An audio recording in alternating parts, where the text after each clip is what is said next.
Bonjour à tous chers camarades, nous nous retrouvons dans Rallye d'Europe, un jeu signé Prism Arts sorti en 2000 et qui fait suite à Rallye de Africa sorti lui en 1998.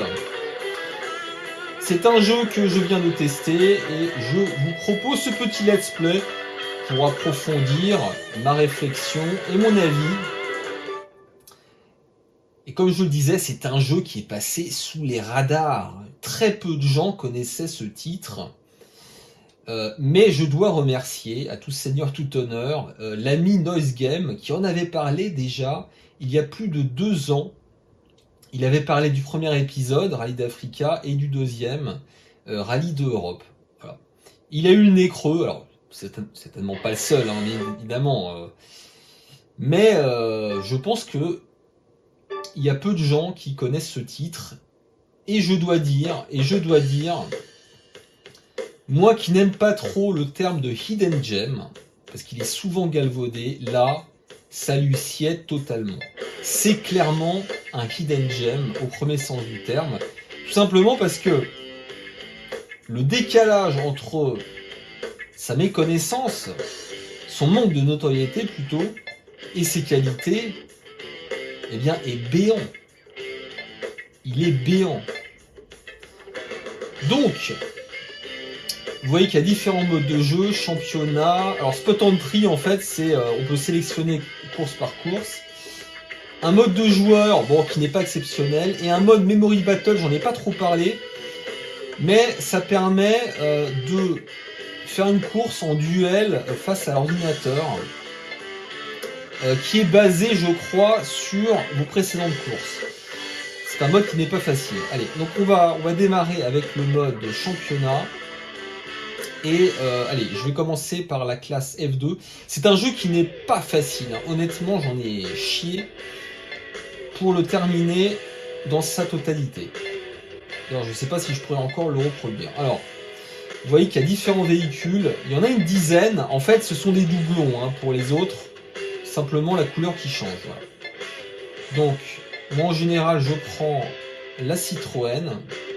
Alors, il n'y a pas de licence, hein, vous voyez. Enfin, quoique, peut-être pour la Citroën si, là. Non, on voit que le logo a été inversé, enfin, peu importe. Voilà, et vous avez ce qu'on appelle différents challenges. En fait, ce sont des séries de courses. Allez, on va commencer par celle-là. Alors là, c'est intéressant puisque là, j'ai, sans faire exprès, j'ai sélectionné les courses de Rallye de Africa. Car comme je l'ai dit, et ça c'est quand même assez exceptionnel, c'est un jeu qui permet de débloquer les circuits du précédent épisode, carrément, quoi.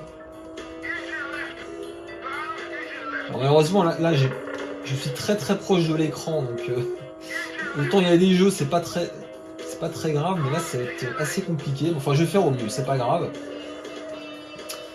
Donc là, je suis à Casablanca. Donc là, ce sont les circuits, je rappelle, hein, du premier épisode. Donc ils sont situés en Afrique.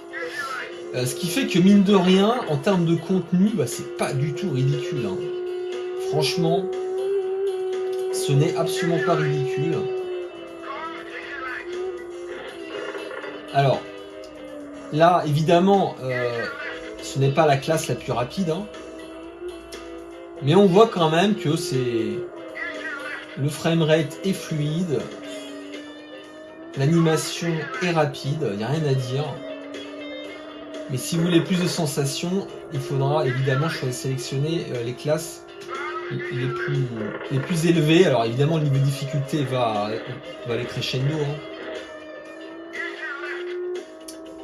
Voilà. Donc là, on va voir, est-ce que utiliser les voitures de Rallye d'Europe dans les circuits de Rallye d'Africa, est-ce que ça va être plus facile peut-être, hein? C'est possible, ça honnêtement j'ai pas trop regardé. Alors attendez, on va essayer de se concentrer les mecs. Donc, alors, évidemment, dans mon test, j'explicite tout ça. Attendez.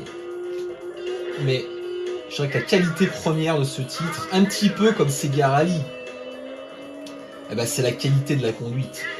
La qualité des contrôles et d'une manière générale du gameplay. C'est vraiment un titre qui est plaisant à jouer, mais vraiment, mais dès les premières secondes en fait.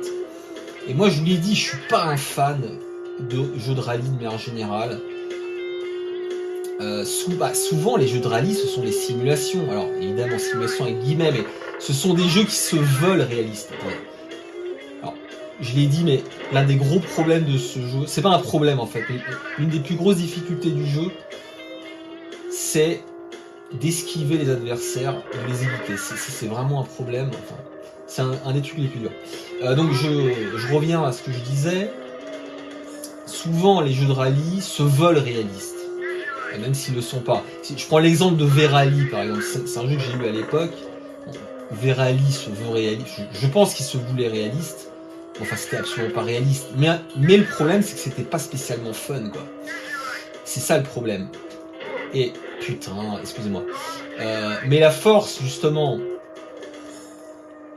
de Sega Rally, et c'est ça qui en fait un titre exceptionnel à la longévité.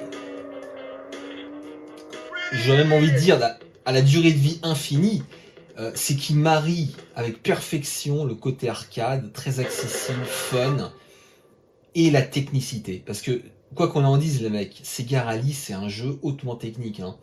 Parce qu'on peut évidemment y jouer comme ça un petit peu rapidement, comme je le fais généralement. Mais si on veut battre des records, là c'est notre paire de manches. Là c'est notre paire de manches, ça devient extrêmement technique. Voilà. Alors, on continue les amis. Alors ça c'est quel circuit ça? J'ai pas regardé. J'ai pas regardé quel circuit c'était. Donc graphiquement, honnêtement, oui c'est pas le plus beau jeu PlayStation, mais c'est quand même propre je trouve. Je sais pas ce que vous en pensez, mais moi je trouve ça propre. Alors nous sommes sur la plage carrément.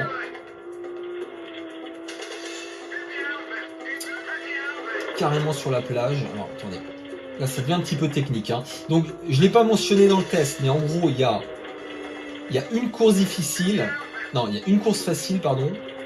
Une course moyenne et 2 courses difficiles, si je dis pas de bêtises. Je crois pas en oublier. En tout cas, dans le premier épisode et dans le second, je crois qu'il y a une course en plus, si je dis pas de bêtises.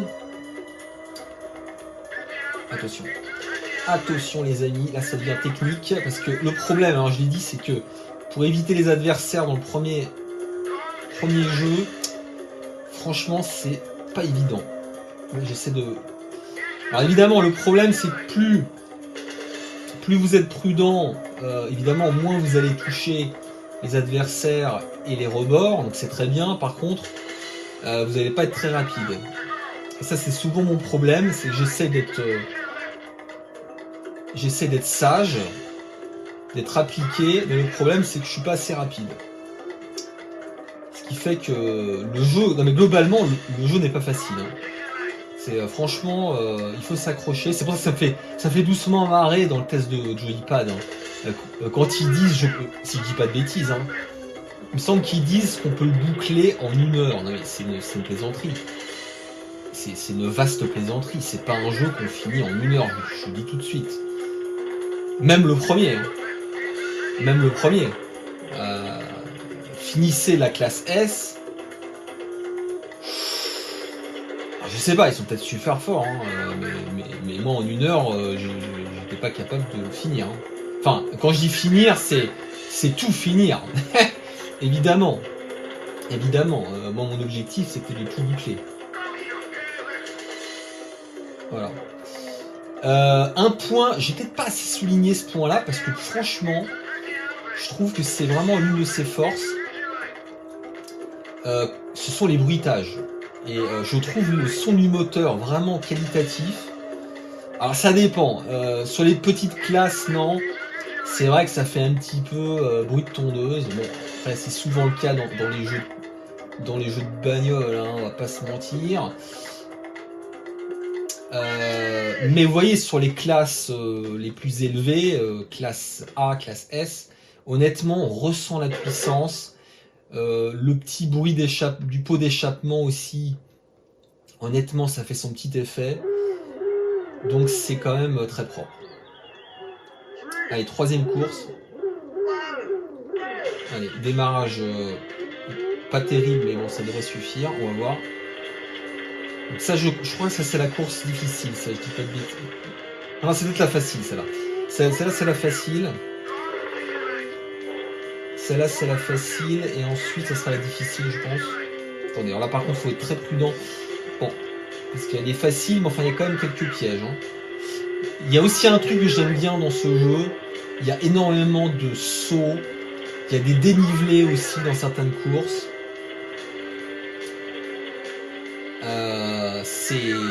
C'est varié en fait, c'est varié. Même s'il n'y a pas énormément de courses, c'est vrai. Enfin, si on prend chaque jeu isolément, il n'y a pas beaucoup de courses. Alors, je l'ai pas dit, il y a une autre vue. Hein. Enfin, moi, je suis pas très vue intérieure. Je sais que c'est une aberration, mais je préfère les vues extérieures. Moi, c'est comme ça. Voilà. Je suis plutôt vue extérieure. Merde. Voilà. Là, je suis prudent. Hein. Je vais pas trop vite, mais après, c'est la classe, on va dire, intermédiaire. Donc, on peut y aller plus doucement. Sur la classe la plus élevée, ouais, il faut y aller franco. Hein. Les moins de secondes que vous perdez, c'est pas bon. Hein. Vous voyez, donc là, j'essaie de jouer avec l'accélération. Non, franchement, les sensations, les mecs, sont vraiment bonnes. Alors, c'est pas Sega Rally, encore une fois, mais franchement, si j'avais eu ce jeu à l'époque, je l'aurais surkiffé. C'est un jeu que j'aurais surkiffé à l'époque. Malheureusement, je le découvre un petit peu tard, mais c'est ça aussi la magie du rétro gaming. La magie du rétro gaming, c'est qu'on découvre des pépites encore de longues années après leur sortie. Attention, là, faut l'éviter. Bon, là, c'est une course où vous n'aurez pas de problème de collision parce que vous voyez que la route est tellement large. Il faudrait vraiment être un handicapé pour percuter une voiture. Quoique. Faut pas trop faire le malin quand même. Attention. Vous voyez, voilà, je dis ça, je la percute. Allez, on accélère. Hop, on casse le...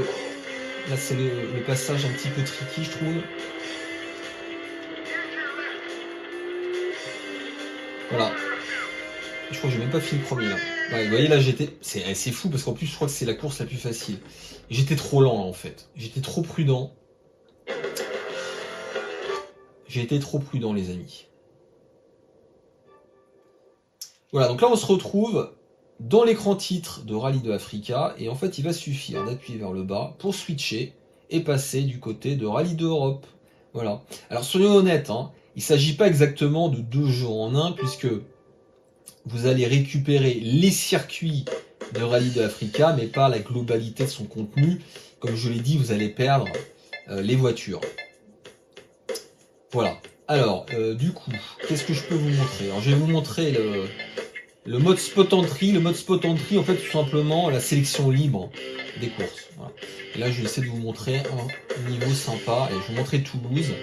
Donc, on va rester sur le groupe K. Non, peut-être pas K quand même, faut pas déconner. La classe. Alors, il y a une classe supplémentaire, ça, je ne l'ai pas dit. Il y a une classe supplémentaire. Et donc, qu'est-ce que je vais prendre ce véhicule-là. Alors la classe A, à partir de la classe A, ça devient vraiment chaud. Donc là, je préfère assurer une première place parce que surtout que là, je suis très près de l'écran, donc c'est pas évident. Allez, c'est parti. Donc vous voyez que graphiquement, bah, c'est quand même plus beau que le premier, je trouve. Je sais pas ce que vous en pensez, mais je trouve qu'il y a un petit upgrade. Il n'y a pas un gros... Putain, excusez-moi, ça m'énerve. Il n'y a pas un gros upgrade, mais il est quand même visible. Notamment au niveau des décors, je trouve. Voilà, c'est moins dépouillé que dans le premier. Le premier, bah, voilà, c'est vrai qu'il était un petit peu vide. Là, vous voyez qu'il y a quand même un gros effort qui a été fait au niveau des décors. Et on se retrouve avec un jeu, franchement, qui rivalise, je trouve, avec un Ridge Racer type 4. Hein. Enfin, allez, peut-être pas aussi bon, peut-être pas aussi beau quand même. Mais on n'est pas loin. Hein. On est vraiment pas loin, je trouve. Hein. C'est pas ridicule du tout, en tout cas. Alors que le premier, c'est vrai qu'il fait un peu jeu de première génération, je trouve. Allez, c'est parti.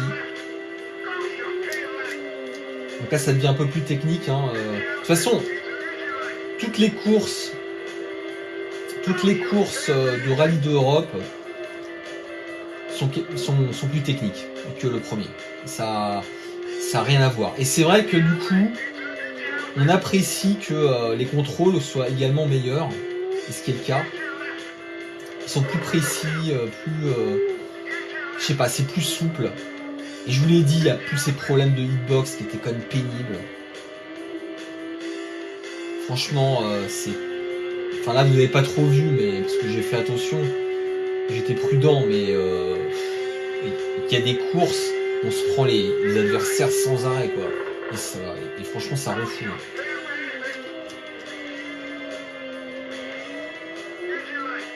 Bon là, à mon avis, je vais passer vite là. Pas assez vite là, mais enfin bon, c'est pas grave. Je préfère faire une belle course entre guillemets sans prendre trop de murs pour vous montrer un petit peu comment le jeu fonctionne et vous clamer mon amour de ce jeu parce que c'est quand même le but finalement. Non, c'est franchement ça a été pour moi une excellente surprise. Je sais que le jeu était connu d'un certain nombre de connaisseurs et d'amateurs, je dirais, de jeux de rallye, de jeux de course sur PS1, mais honnêtement,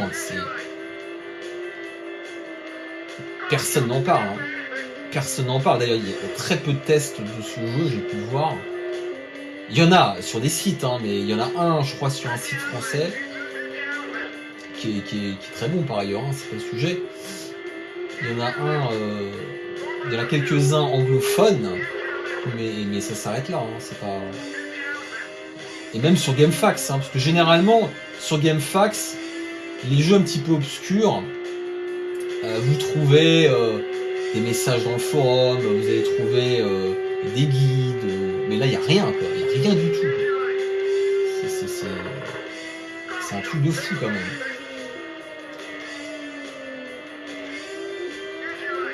C'est quand même un truc de fou. Alors, est-ce que vous pensez que je vais réussir à atteindre la première place? C'est pas gagné. Hein.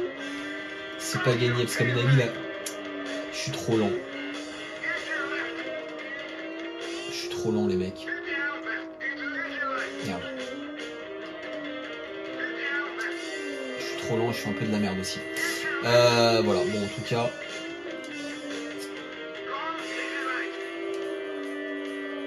Voilà. Après, je vais peut-être vous montrer une autre course, on va voir. Allez. Troisième. Oui, donc je l'ai pas dit, mais là, vous avez 3 tours. Oui, d'ailleurs, c'est aussi un changement par rapport au premier épisode. Dans le premier épisode, dans le championnat, ça fonctionne par étapes. C'est-à-dire que vous n'avez qu'un tour, en fait. Comme dans Sega Rally. Dans le 2, vous avez 2 tours. Et dans le mode Spot Entry, là, que vous voyez, vous avez 3 tours. D'ailleurs, c'est assez intéressant, je trouve, de s'entraîner dans le mode Spot Entry parce que vous allez faire plus de tours, du coup, donc c'est intéressant.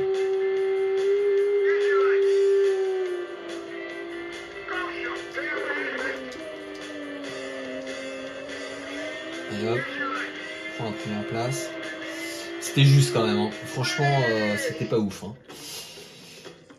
Voilà, écoutez, que dire, bah, n'hésitez pas à le tester sur émulateur, hein, les mecs. Hein.